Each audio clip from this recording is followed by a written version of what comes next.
Welcome to simplify boards. आज हम Mijbil the otter के इम्पोर्टेंट क्वेश्चन आंसर्स का पार्ट 2 कर रहे हैं, जिसमें हम 5 इम्पोर्टेंट क्वेश्चन आंसर्स को कवर करेंगे। जो पार्ट 1 था उसमें भी हमने 5 इम्पोर्टेंट क्वेश्चन आंसर्स को कवर किया था। तो अगर आपको वो क्वेश्चन आंसर्स की वीडियो देखनी है तो मेरे चैनल पर प्लेलिस्ट है Q&A सीरीज नाम से, तो आप वहाँ से जाकर सारे चैप्टर्स के क्वेश्चन आंसर्स की वीडियो देख सकते हैं। तो स्टार्ट करते हैं। Sixth question, how did people react when they saw Mijbil in public. तो लोग बहुत सरप्राइज हो जाते थे और बहुत क्यूरियस हो जाते थे जब वो मिचबिल को देखते थे पब्लिक में। बहुत सारे जो लोग थे उन्होंने ऑटर को कभी देखा नहीं था और उन्हें पता नहीं था कि ये एनिमल को क्या कहते हैं। कई लोगों को लगता था ये स्मॉल डॉग है, कईयों को लगता था ये सील है या बेबी बीवर है। ये जो गेस्ट थे कई बार बहुत ही फनी होते थे और बहुत ही स्ट्रेंज होते थे। जब भी ऑथर मिज को बाहर वॉक के लिए लेके जाता था तो लोग देखते रहते थे और उस उन्हें रोककर पूछते थे कि क्या मिज फ्रेंडली है और मिज किसी को हार्म तो नहीं करता। और जो मिज है वो कभी भी किसी को कुछ नहीं कहता था और कभी किसी को हार्म नहीं करता था। बट उसे सबसे ज्यादा जो लोग हैं उसके आसपास आकर उसको क्यों देखते थे, क्यों ऐसे क्वेश्चंस करते थे, क्योंकि वो बहुत साइज में बड़ा था, जिसके कारण जो लोग हैं की जो अटेंशन है वो ग्रैब होती थी। जो चिल्ड्रन थे उन्हें वो बहुत इंटरेस्टिंग लगता था। जो ऑथर है उससे लोग पूछते रहते थे कि ये क्या है, तो उनके जो रिएक्शन है उससे पता चलता था कि कितना जो मिज है वो स्पेशल है और कितने रेयर जो हैं वो लोग ऐसे वाइल्ड एनिमल्स को एज अ पेट रखते हैं। तो इससे पता चलता है कि लोग बहुत जो थे वो सरप्राइज हो जाते थे कि उन्होंने ऐसा कोई एनिमल पहले सुना नहीं होता था। तो जब वो ऐसे न्यू एनिमल्स को देखते थे तो बहुत ज़्यादा सरप्राइज हो जाते थे। सेवेंथ क्वेश्चन है, how did the author do what did the author do make Mijbil comfortable in his new home. तो ऑथर ने क्या क्या किया मिचबिल को कंफर्टेबल करने के लिए अपने नए घर में। ऑथर ने मिचबिल का बहुत ही ध्यान रखा। उन्होंने मिचबिल को एक प्रॉपर स्पेस दी जहाँ पे वो खेल सके, एक्सप्लोर कर सके। वो बाथटब भर देते थे पानी से और मिच जो था वो अपनी फेवरेट एक्टिविटीज करता था, जैसे स्विमिंग या डाइविंग। उन्होंने उसको टॉयज भी दिए हुए थे, जैसे बॉल्स या फिर छोटी छोटी स्मॉल आइटम जिससे वो खेल सके। जो ऑथर थे वो मिज को फ्रीली घूमने देते थे कहीं पे भी रूम में, उसे किसी भी केज में बंद करके नहीं रखा था। तो वो मिज को देखते रहते थे और उसे अपना प्यार और अटेंशन देते रहते थे।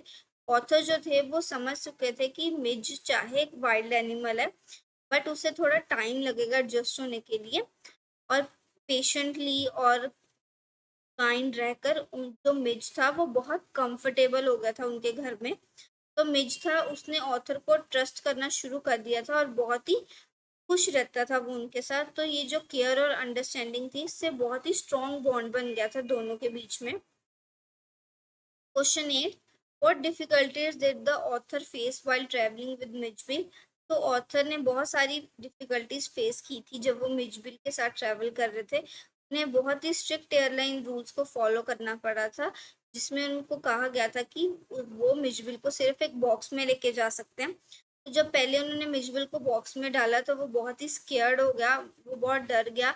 उसने वहां से भागने की कोशिश की बट जो मेटल था, जो मेटल की तार थी वहां पर, उससे उसको कट लग गया और उसका फेस जो था वो थोड़ा सा कट गया और वहां से ब्लड आना शुरू हो गया। तो इससे जो ऑथर था वो बहुत ज्यादा दुखी हो गया। एयरपोर्ट पर ऑथर ने ये पूरी कोशिश की जो मिज है वो काम रहे और दूसरों को डिस्टर्ब ना करे। तो जब वो फ्लाइट में बैठा था तो ऑथर बहुत नर्वस था बट मिज तो था वो आराम से वहां पर बैठा रहा।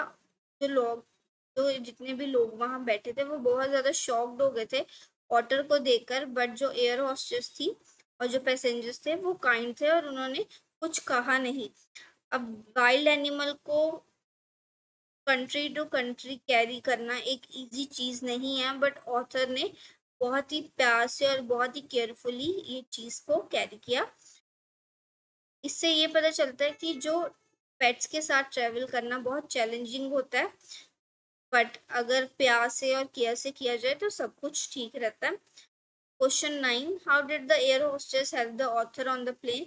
एयर होस्टेस ने ऑथर की कैसे हेल्प की? जो एयर होस्टेस थी वो बहुत ही काइंड और हेल्पफुल थी। जब उसने देखा कि जो ऑथर है वो मिजबिल के साथ ट्रैवल कर रहा है, तो पहले तो वो बहुत ज़्यादा सरप्राइज हो गई ऑथर को देख के, बट बाद में वो बहुत फ्रेंडली तरीके से बात कर रही थी। तो जो ऑथर है उसने एक्सप्लेन किया कि मिज जो है वो उसे बॉक्स में लेके आए थे, तो इसने खुद को हर्ट कर लिया। तो जो एयर होस्टेस थी उसने उस प्रॉब्लम को समझा कि मिज जो है वो अनकंफर्टेबल फील करता होगा, तो उसने ऑथर को अलाउ कर दिया कि जो मिज है उसे आप बॉक्स के बाहर रख सकते हो और अपनी लैप पर बिठाकर रख सकते हो। तो जो मिज है वो ऑथर की नी पर बैठा रहा और बहुत आराम से बैठा रहा। तो जो एयर होस्टेस है वो मिज के लिए पानी भी लेकर आई और उसका जो बिहेवियर था उससे ये पता चल रहा था कि वो कितनी अच्छी है। और उसके इसी काइंड बिहेवियर से जो जर्नी थी वो बहुत कंफर्टेबल और इजी रही मिज और ऑथर दोनों के लिए। 10th question, what does the story Mijbil the author teachers? ये जो स्टोरी है ये हमें लव, फ्रेंडशिप और ह्यूमंस और एनिमल्स के बॉन्ड के बारे में बताती है। इससे पता चलता है कि अगर हम केयर और पेशेंस रखें तो हम वाइल्ड एनिमल को भी एक लविंग कंपेनियन बना सकते हैं। तो जो ऑथर है वो मिजबिल को एज अ सिर्फ पेट ट्रीट नहीं करता था बल्कि एज अ फ्रेंड ट्रीट करता था। तो वो समझता था कि जो मिज की नीड्स हैं उन्हें कैसे फुलफिल करना है और उसने उसको पूरी फ्रीडम दी हुई थी मिज को। तो ये जो स्टोरी है ये हमें बताती है कि एनिमल्स की भी फीलिंग्स होती है।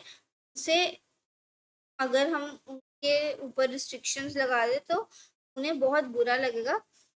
वो स्केयर्ड भी फील कर सकते हैं, वो खुश भी रह सकते हैं, वो क्यूरियस भी रह सकते हैं, वो प्लेफुल भी है जैसे ह्यूमंस है। जैसे ह्यूमन के अलग अलग इमोशंस हैं उनके भी अलग अलग इमोशंस हैं। तो ये चीज़ हमें सिखाती है कि हमें एनिमल्स को रिस्पेक्ट के साथ ट्रीट करना चाहिए। और जो ऑथर की जर्नी थी मिज के साथ उससे ये पता चलता है कि एक पेट रखना कितनी बड़ी रिस्पॉन्सिबिलिटी है। और अगर जो लोग किसी नए पेट को देखते हैं तो बहुत ही डिफरेंटली रिएक्ट करते हैं और वो बहुत क्यूरियस हो जाते हैं जानने के लिए कि ये क्या है। तो ओवरऑल जो ये स्टोरी है बहुत ही हार्ट वार्मिंग स्टोरी है और ये हमें इंकरेज करती है कि हमें एनिमल्स को प्यार से रखना चाहिए। तो अगर आपको ये वीडियो पसंद आई हो तो वीडियो को लाइक करना, कमेंट में बताना कि नेक्स्ट आपको कौन से चैप्टर के क्वेश्चन आंसर्स की वीडियो चाहिए और चैनल को सब्सक्राइब कर देना। Thanks for watching.